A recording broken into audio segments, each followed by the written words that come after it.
നമസ്കാരം. നമ്മുടെയൊക്കെ ജീവിതം, നമ്മുടെ ഭാവി എങ്ങനെ അടിപൊളിയായി ഡിസൈൻ ചെയ്യാം, അതും പ്രശസ്തനായ ജിം റോണിന്റെ ആശയങ്ങൾ വെച്ച്. ഈ ഒരു പുതിയ അറിവിലേക്ക് എല്ലാവർക്കും സ്വാഗതം. ഒന്ന് ആലോചിച്ചു നോക്കൂ, നാളെക്കുറിച്ച് ഓർക്കുമ്പോൾ നിങ്ങൾക്കൊരു തരം പ്രതീക്ഷയാണോ തോന്നുന്നത്, അതോ ഉള്ളിലൊരു പേടിയാണോ? ഈ ഒരു ചോദ്യം നിങ്ങൾ നിങ്ങളോട് തന്നെ ചോദിക്കണം. കാരണം ജിം റോൺ സംസാരിക്കുന്നത് തന്നെ ഈ ഒരു കാര്യത്തെപ്പറ്റിയാണ്. ജിം റോൺ പറയുന്നത് എന്താണെന്നറിയോ? അതിൻ്റെ ഉത്തരം ഒന്നേയുള്ളൂ. നിങ്ങളുടെ ഭാവി നിങ്ങൾ ഡിസൈൻ ചെയ്തിട്ടുണ്ടോ? അതാണ് ചോദ്യം. കാരണം നല്ല വ്യക്തമായി പ്ലാൻ ചെയ്തൊരു ഭാവിയുണ്ടെങ്കിൽ പിന്നെ ഈ പേടിയൊന്നുണ്ടാവില്ല. ശരി, നമുക്ക് തുടങ്ങാമല്ലേ? ഈ ആശങ്കയൊക്കെ മാറ്റി എങ്ങനെ ഭാവിയെ നല്ല പ്രതീക്ഷയോടെ കാണാമെന്ന് നോക്കാം. ജിം റോണിന്റെ ഈ ഒരു വാചകം ശ്രദ്ധിച്ചേ. ഭാവിയുടെ വാഗ്ദാനം ഒരു അതിശയകരമായ ശക്തിയാകാം. അതായത് നമ്മുടെ മുന്നിലുള്ള ഭാവി വളരെ നല്ലതാണെന്ന് നമുക്ക് നല്ല ക്ലിയർ ആയിട്ടൊരു ഉറപ്പുണ്ടെങ്കിൽ അതിലേക്കെത്താൻ എന്ത് വില കൊടുക്കാനും നമ്മളെ തയ്യാറാകും. പിന്നെ ആ കഷ്ടപ്പാടൊന്നും ഒരു കഷ്ടപ്പാടായിട്ട് തോന്നുകയേയില്ല. ഈ ഭാവി ഡിസൈൻ ചെയ്യാൻ സഹായിക്കുന്ന വളരെ സിമ്പിളായിട്ടുള്ള കുറച്ച് സ്റ്റെപ്പുകൾ നമുക്ക് നോക്കാം. ഇതൊരു ബ്ലൂ പ്രിന്റ് പോലെയാണ്.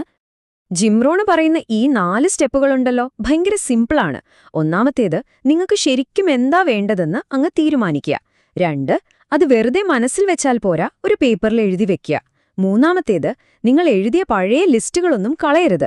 അത് നോക്കുമ്പോഴാണ് നമ്മൾ എത്രത്തോളം മുന്നോട്ടു പോയെന്നും മനസ്സിലാവുക. പിന്നെ 4, നേടിയെടുത്ത കാര്യങ്ങളുണ്ടല്ലോ, അത് ഓരോന്നായി ടിക്ക് ചെയ്തു പോവുക. ആ ഒരു സന്തോഷം അത് വേറെ തന്നെയാണ്. അദ്ദേഹം ലക്ഷ്യങ്ങൾ ടിക്ക് ചെയ്യുന്ന കാര്യത്തിൽ ഒരു ചെറിയ ഡ്രാമയൊക്കെ കാണിക്കുമായിരുന്നു.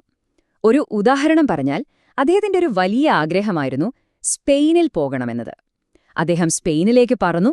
മാഡ്രിഡിൽ വിമാനം ലാൻഡ് ചെയ്ത് ആ ടയറുകൾ റൺവേയിൽ തൊട്ടാ നിമിഷം അപ്പോഴാണ് അദ്ദേഹം തന്റെ ലിസ്റ്റിൽ നിന്ന് സ്പെയിനിലേക്ക് പോകുക എന്ന ലക്ഷ്യം ടിക്ക് ചെയ്ത് മാറ്റിയത്. ഇതിൽ നിന്ന് നമ്മൾ എന്താ മനസ്സിലാക്കേണ്ടത്? നമ്മുടെ ഓരോ ചെറിയ വിജയവും ആഘോഷിക്കണം. ലക്ഷ്യങ്ങൾ നേടുന്നതിനെപ്പറ്റി നമ്മൾ സംസാരിച്ചു. പക്ഷെ അതിലും വലിയൊരു കാര്യമുണ്ട്. ലക്ഷ്യങ്ങൾ നേടുക എന്നതിനേക്കാൾ പ്രധാനം ആ ലക്ഷ്യത്തിലേക്കുള്ള യാത്രയിൽ നമ്മൾ ആരായി മാറുന്നു എന്നതാണ്. റോണിന്റെ മെന്റർ ഏൾ ഷോഫ് ഒരിക്കൽ അദ്ദേഹത്തോട് ചോദിച്ചൊരു ചോദ്യമുണ്ട്: എന്തുകൊണ്ട് നിങ്ങൾക്കൊരു കോടീശ്വരനാകാൻ ലക്ഷ്യം വെച്ചുകൂടാ എന്ന്. പക്ഷെ അതിന്റെ കാരണം പണമല്ലായിരുന്നു. ആ ലക്ഷ്യം നേടാൻ വേണ്ടി നിങ്ങൾ എങ്ങനെയൊക്കെ മാറും, എന്ത് പഠിക്കും, എന്ത് കഴിവുകൾ നേടും, അതിനാണ് പ്രാധാന്യം. ആ കോടീശ്വരനാവാനുള്ള വെല്ലുവിളിയുടെ യഥാർത്ഥ പാഠമിതാണ്. നമ്മൾ എന്ത് നേടുന്നു എന്നതിലല്ല കാര്യം, നമ്മൾ ആരായിത്തീരുന്നു എന്നതിലാണ്. കാരണം ആ യാത്രയിൽ നമ്മൾ നേടുന്ന അറിവും കഴിവും അച്ചടക്കവുമാണ് യഥാർത്ഥ സമ്പത്ത്. പണം ഒരുപക്ഷേ നാളെ നഷ്ടപ്പെട്ടേക്കാം, പക്ഷെ ഈ കഴിവുകളുണ്ടെങ്കിൽ നമുക്കത് വീണ്ടും ഉണ്ടാക്കിയെടുക്കാൻ പറ്റും, അല്ലേ? ഇനി നമുക്ക് വളരെ പ്രധാനപ്പെട്ട ഒരു വിഷയത്തിലേക്ക് വരാം: ഫിനാൻഷ്യൽ ഇൻഡിപെൻഡൻസ്, അതായത് സാമ്പത്തിക സ്വാതന്ത്ര്യം. ഇതിനെപ്പറ്റി ജിം റോണിന്റെ കാഴ്ചപ്പാടുകൾ എന്തൊക്കെയാണെന്ന് നോക്കാം. സാമ്പത്തിക സ്വാതന്ത്ര്യം എന്ന് കേൾക്കുമ്പോൾ ഒരുപാട് പണമുള്ള അവസ്ഥ എന്നൊന്നും ചിന്തിക്കരുത്. ജിം റോൺ പറയുന്ന നിർവചനം വളരെ സിമ്പിളാണ്. നിങ്ങളുടെ സ്വന്തം ആസ്തികളിൽ നിന്ന് കിട്ടുന്ന വരുമാനം കൊണ്ട് ജീവിക്കാൻ കഴിയുന്ന അവസ്ഥ.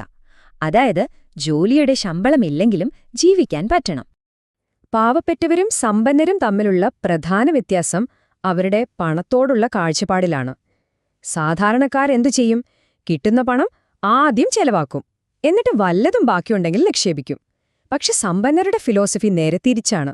അവരാദ്യം നിക്ഷേപിക്കും, എന്നിട്ട് ബാക്കിയുള്ള തുകയെ ചെലവാക്കൂ. ഇതൊരു ചെറിയ മാറ്റമാണെന്ന് തോന്നാം, പക്ഷെ ജീവിതത്തിൽ വലിയ വ്യത്യാസമുണ്ടാക്കും. ഈ ഒരു സാമ്പത്തിക അച്ചടക്കം എങ്ങനെ ജീവിതത്തിൽ കൊണ്ടുവരാം? നിങ്ങളുടെ വരുമാനം എത്ര കുറവാണെങ്കിലും ശരി, ഉപയോഗിക്കാൻ പറ്റുന്ന ഒരു സിമ്പിൾ ഫോർമുലയുണ്ട്. അതാണ് ഈ 70-30 റൂൾ. സംഭവം ഇത്രയുള്ളൂ: നിങ്ങളുടെ വരുമാനത്തിന്റെ 70% മാത്രമേ നിങ്ങൾ ചെലവഴിക്കാൻ പാടുള്ളൂ. ബാക്കി 30% ഉണ്ടല്ലോ, അത് 3ആയിട്ട് ഭാഗിക്കണം. 10% ചാരിറ്റിക്ക്, അതായത് ദാനധർമ്മങ്ങൾക്ക്, അടുത്ത 10% ആക്റ്റീവ് ക്യാപിറ്റലിന്, പിന്നെ അവസാനത്തെ 10% പാസീവ് ക്യാപിറ്റലിനും. എന്താണ് ഈ ആക്റ്റീവ് ക്യാപിറ്റൽ? അത് നിങ്ങൾ സ്വന്തമായി ലാഭമുണ്ടാക്കാൻ വേണ്ടി ഉപയോഗിക്കുന്ന പണമാണ്. ഒരു വിത്തുപണം പോലെ. നിങ്ങളുടെ സ്വന്തം ബിസിനസ് തുടങ്ങാനോ അല്ലെങ്കിൽ ലാഭം തരുന്ന മറ്റെന്തെങ്കിലും കാര്യങ്ങൾ ചെയ്യാനോ വേണ്ടി മാറ്റിവെക്കുന്ന പണം. ജിം റോണിന്റെ ഒരു അടിപൊളി വാചകമുണ്ട്: ശമ്പളം കൊണ്ട് ജീവിക്കാം, പക്ഷേ ലാഭം കൊണ്ടേ ഭാഗ്യം നേടാനാവൂ. ശരിയല്ലേ? ശമ്പളം നമ്മുടെ ആവശ്യങ്ങൾക്ക് മതിയാവും, പക്ഷെ ശരിക്കും സമ്പത്തുണ്ടാക്കണമെങ്കിൽ ലാഭമുണ്ടാക്കുന്ന വഴികൾ നമ്മൾ തന്നെ കണ്ടെത്തണം. ഇനി അടുത്ത 10% പാസീവ് ക്യാപിറ്റൽ. ഇത് നമ്മൾ മറ്റൊരാൾക്ക് ലാഭമുണ്ടാക്കാൻ കൊടുക്കുന്ന പണമാണ്. അതിനവർ നമുക്ക് പലിശ തരും. അതായത് നമ്മൾ നേരിട്ട് പണിയെടുക്കാതെ തന്നെ പണം നമുക്ക് വേണ്ടി പണിയെടുക്കുന്നു. സ്റ്റോക്കുകളിലോ മ്യൂച്വൽ ഫണ്ടുകളിലോ ഒക്കെ നിക്ഷേപിക്കുന്നതുപോലെ.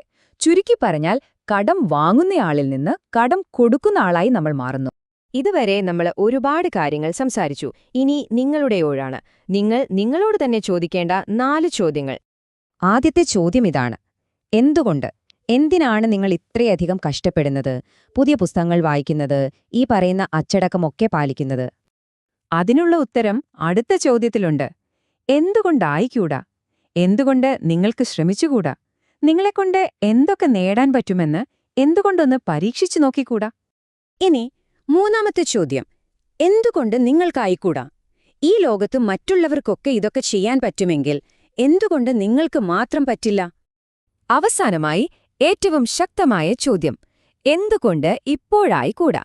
നാളേക്ക് മാറ്റിവെക്കാൻ എന്താണിത്ര?